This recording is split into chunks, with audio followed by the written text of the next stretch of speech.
Good afternoon. It's Wednesday, the 19th of November. I'm Erin Viner, and this is IBA News broadcasting from Jerusalem. At this hour, the funeral is being held for police officer Zidan Seif, who passed away at the Hadassah Ein Kerem Hospital overnight of gunshot wounds he sustained during the terror attack at the B'nai Torah synagogue in Jerusalem's Har Nof neighborhood yesterday, raising the death toll to 5. The Druze officer is being laid to rest at his home village of Yanua in the western Galilee and leaves behind his wife and a 4-month-old baby daughter. The 31-year-old was one of 2 police officers who engaged in a gun battle with 2 terrorists at the synagogue, whose actions security officials say averted further casualties in the attack. Seif joined the police force in April 2011 and served as a traffic control inspector at the Jerusalem Police Department. He has been posthumously promoted to first sergeant. Police beefed up their presence in the capital today and erected roadblocks at the entrances of East Jerusalem neighborhoods. IBA's Margot Dukevich reports on events one day after the massacre. Less than 24 hours after terrorists murdered 4 worshippers and a police officer, Jews returned to pray at the Kilat B'nai Torah synagogue in Har Nof this morning.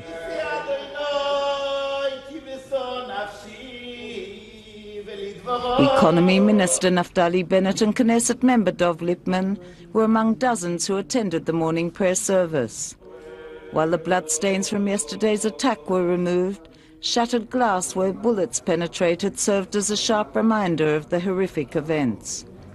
Lipman told reporters after the service that he'd been inspired by the intensity of the morning prayers and had decided to pray at the synagogue in order to convey the message that the Jewish people in Israel will not be intimidated by terror. We're staying here, we're not moving anywhere, we're going to have to move on with our life.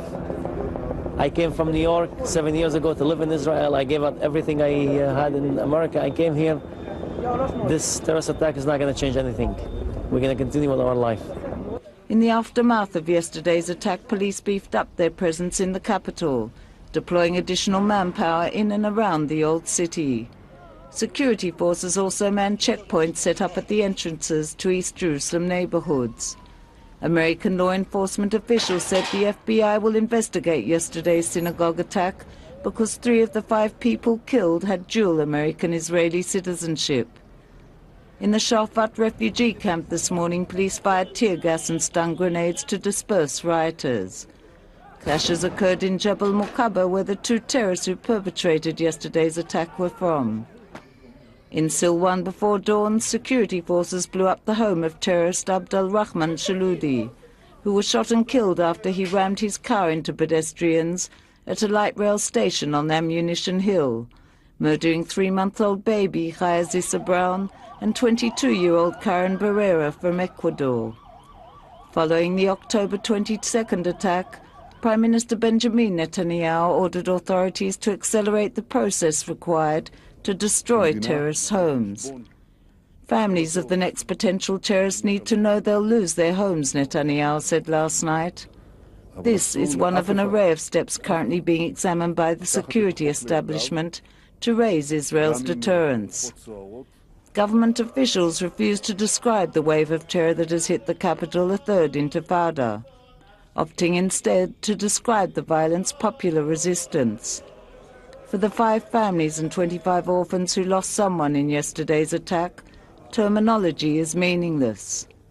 They have to live with the fact that their loved ones went to pray and to work and failed to return home. Margot Dukevich, IBA News. Officials at the United Nations Human Rights Commission have expressed alarm over the wave of recent violence and are calling on Israel to act with restraint while warning that the demolition of terrorists' homes does not adhere to international law. We condemn all acts of violence which have resulted in deaths and injuries. Israel has a duty to ensure law and order, including by bringing to justice those responsible for these attacks on civilians, but any response must be in accordance with international law. We urge the Israeli authorities to refrain from taking measures such as punitive demolitions which violate international law and may further inflame the situation. The synagogue massacre was the result of a blood libel against Israeli Jews. This according to Prime Minister Benjamin Netanyahu, who said that outright lies about the government intent to destroy or in any way undermine Muslim holy places in Jerusalem sparked the current wave of terrorism. During last night's address to the nation, Netanyahu noted that while Palestinian Authority President Mahmoud Abbas has indeed condemned the attack, in the same breath he linked it to imaginary actions taken by Israel on the Temple Mount. The Prime Minister called on all leaders of countries in the Western world to condemn the killings, saying that he wants to see outrage over this.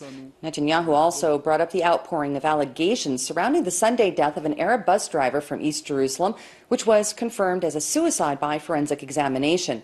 Netanyahu slammed false claims that Jewish settlers murdered the driver as a further blood libel.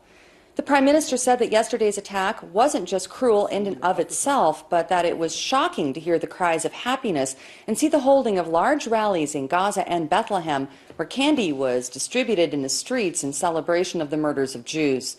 When asked about the assertion from Shin Bet chief Yoram Cohen that Abbas is not encouraging terror, Netanyahu said that while the Palestinian leader may not personally dispatch terrorists or directly promote the attacks, he and Cohen agree that incitement by the Palestinian Authority and, in Abbas' own words, are guilty of promoting terrorism in the sense that they encourage violent reaction in those who hear them. At the conclusion of his remarks, Netanyahu said that all small differences must now be put aside so that there can be unity around the major issues of defending Jerusalem and the security of the nation's citizens. Coalition Chairman Zev Elkin followed by issuing an official invitation to the Jewish opposition parties to join a unity government. The Labor and Meretz factions were quick to reject that call, with opposition leader Isaac Herzog saying that while unity is always important, and particularly at this time, his Labor Party will not be a part of a government whose policies fail to provide security and hope to the country's citizens. Meretz chairwoman MK Zava Galon said that her faction is obviously united in the war on terror, but that collaboration with a government that only pours fuel on the fire and blocks all options of ending the hostility and violence is unacceptable. She went on to specify that as soon as Netanyahu backs a political process that includes real compromise, her party would be the first to extend support, but she dismissed the current appeal as nothing more than a cynical exploitation of the attack for purposes of political scheming. Shas leader Aryeh Deri responded only by saying that he would ask the party's Council of Torah sages about the decision to join a unity government. Here in Jerusalem, 23 activists were arrested, including 4 minors, during a protest against the Har Nov terror attack. Some 300 right-wing protesters associated with the Otzma Yehudit organization took to the streets last night, calling for revenge and chanting that Jewish blood is not cheap, while also demanding the dismissal of Internal Security Minister Yitzhak Aharonovich for his alleged failure to deal with the ongoing and escalating Arab violence. The rally began next to the entrance of the city before the participants marched to nearby Yirmiyahu Street, where they blocked traffic. Because we as Jewish cannot sit anymore in our houses and wait for this Muslim to come and slaughter us. You know, they do it all over Jerusalem, they do it all over Israel with the cars, with knives. Today they enter into a synagogue when people were praying, the silence praying, the 18 prayers, and they slaughter 5 of them. Justice Minister Tzipi Livni added her voice to those condemning Palestinian President Mahmoud Abbas, saying that words can lead to acts of terror. Responsibility of leaders to reduce the tension. It is true that, and unfortunately, when Abu Mazen supports the family of a terrorist, when he is calling the Palestinians to protect Haram Sharif, which is Temple Mount, that is protected. And when Israel is keeping the status quo in Temple Mount, this is something that can lead to violence. And I condemned it when he did it, and I truly believe that words can turn into terror activities. U.S. President Barack Obama has joined many others around the world in denouncing the synagogue massacre. We condemn in the strongest terms these attacks. A number of people were wounded and 4 people were killed, including 3 American citizens. So this is tragedy for both nations, Israel as well as the United States, and our hearts go out to the families who obviously are undergoing enormous grief right now. Secretary Kerry has spoken to Prime Minister Netanyahu. President Abbas has strongly condemned the attacks. Tragically, this is not the first loss of life that we have seen in recent months. Too many Israelis have died, too many Palestinians have died. And at this difficult time, I think it's important for both Palestinians and Israelis to try to work together to lower tensions and to reject violence. The murders for today's outrageous acts represent the kind of extremism that threatens to bring all of the Middle East into the kind of spiral from which it's very difficult to emerge, and we know how this violence can get worse over time. But we have to remind ourselves that the majority of Palestinians and Israelis overwhelmingly want peace and to be able to raise their families knowing they're safe and secure. The United States wants to work with all parties involved to make that a reality and to isolate the kinds of extremists that are bringing about this terrible carnage. Ambassador to the U.S. Ron Dermer told Fox News that Obama's evaluation of Abbas' condemnation is unjustified. And unfortunately, President Abbas did not unequivocally condemn it. You said that you had mentioned that he had condemned it, but if you actually read the text of what he said, the first sentence of his remark was a condemnation, and the next sentence was once again accusing Israel of invading the Al-Aqsa Mosque that sits on the Temple Mount. So on the one hand, he's condemning it, with the other hand, he's inciting. This is a huge problem. The world has to send a very clear message to President Abbas that it is totally unacceptable to continue this incitement to violence and hatred against Israel. That's what led to the attacks that you saw today. Are we going to see that? Because we heard from President Obama, who said that President Abbas condemned these attacks. I mean, there was no second statement about, but then he went on to say the following things, and that's not sufficient, and he needs to own up. It was, thankfully, President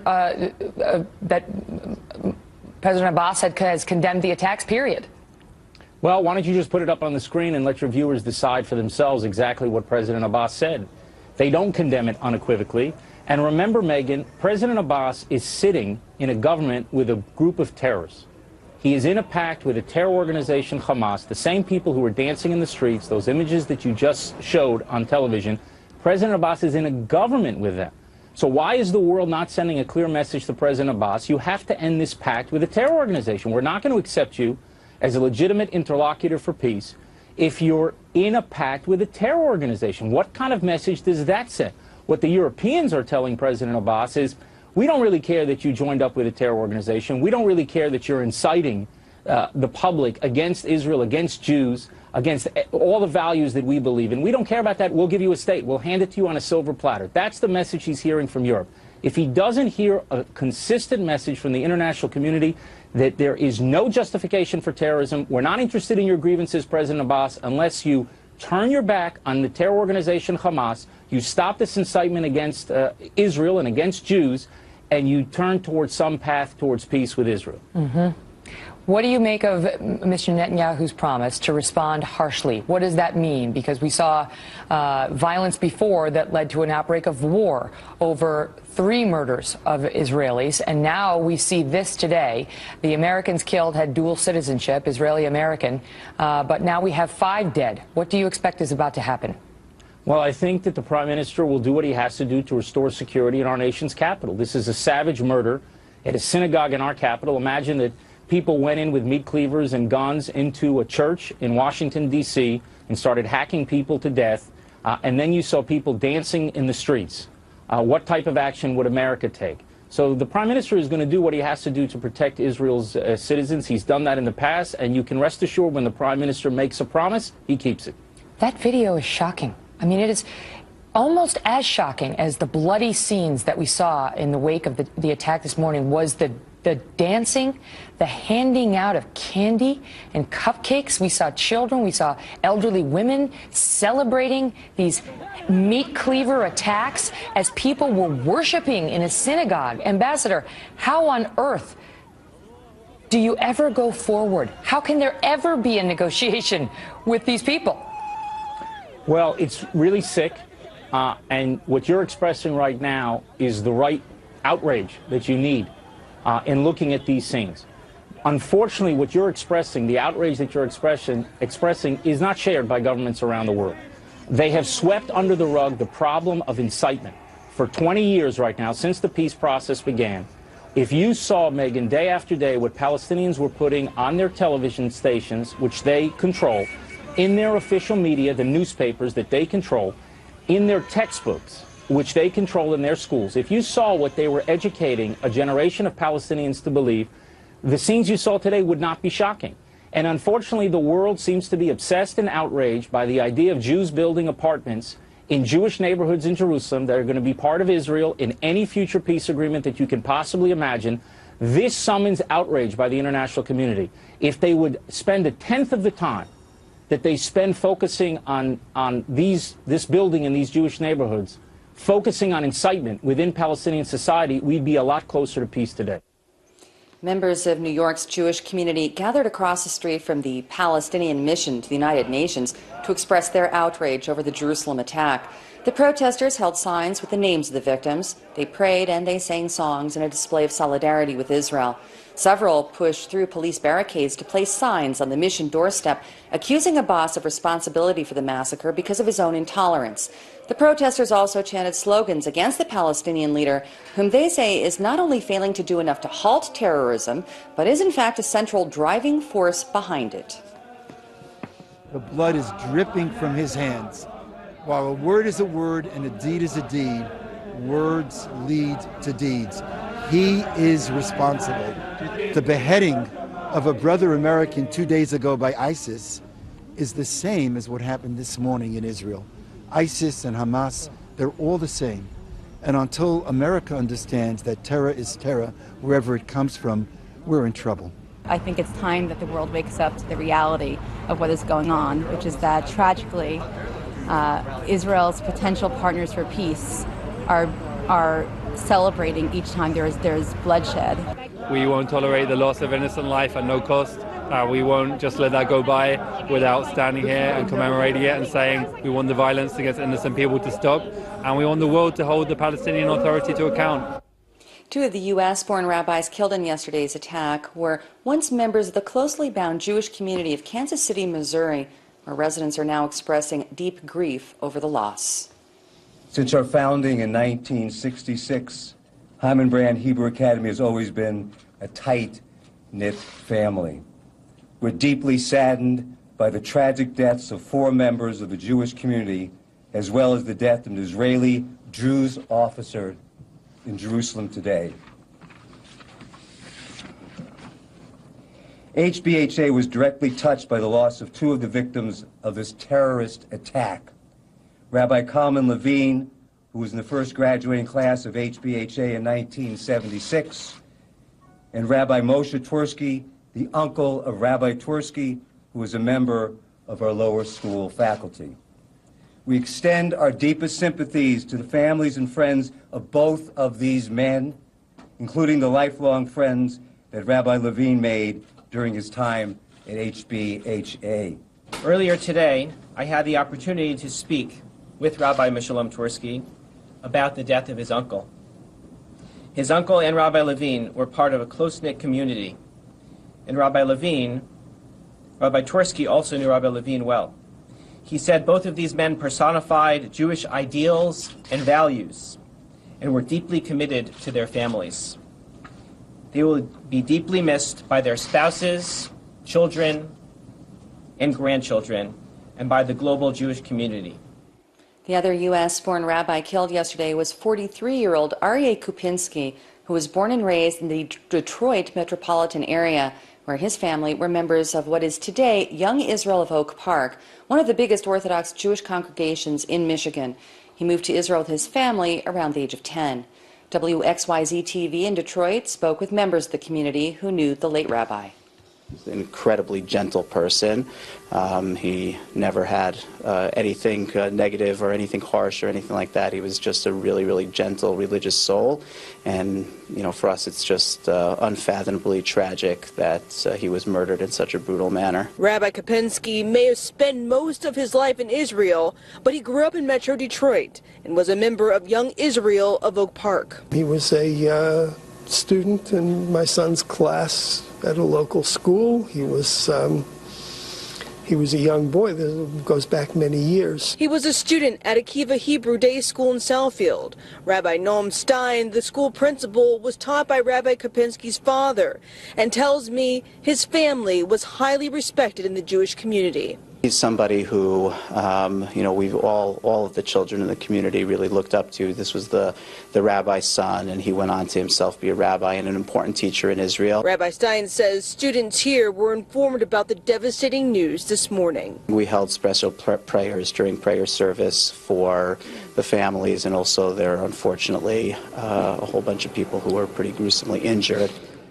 The fourth civilian victim was 68-year-old Rabbi Avram Shmuel Goldberg. He was born in Liverpool, where he attended school with musician Paul McCartney. He later moved to Golders Green in London and worked in publishing before moving to Israel in 1993. Goldberg is survived by his wife, 6 children, and grandchildren. One of his relatives spoke about him to reporters. I don't think he felt he was personally at risk. He was very concerned about the situation. In fact, I did speak to him maybe about a few months ago, really probably during the Gaza crisis. He was very concerned. He was concerned that these radical people, or people have been so radicalized that they should have the mentality of not respecting life, that life was so cheap. And that's what frightened him, that he felt every person had great potential and that they should not be cut down in the midst of life. And unfortunately, he was. Shockwaves over the Jerusalem massacre affected a vote by parliamentarians in Spain over a non-binding resolution urging the recognition of a Palestinian state. The bill was submitted by the opposition Socialist Party and initially called for outright recognition, but legislators from the ruling People's Party said that the terror attack meant it was not the right time to take unilateral action and insisted on several amendments. The wording was essentially watered down to instead call for Spanish recognition only when the Palestinians and Israelis negotiate a solution to the long-running conflict, and that measure was approved. The symbolic motion follows those in Britain and Ireland, and France is set to follow suit with a similar proposal on November 28th.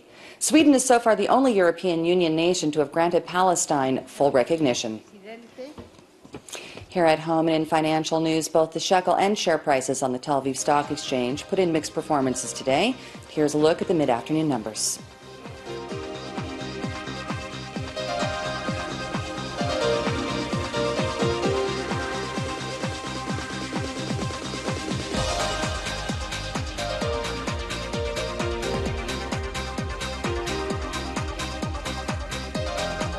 The IBA weather team says to enjoy tomorrow's mostly sunny skies and clear conditions because the rain is set to return by the end of the week. Will also continue to be unseasonably warm, although strong easterly winds will prevail in the north and the mountainous regions during the morning hours. Here's the forecast at home and abroad for the next 24 hours.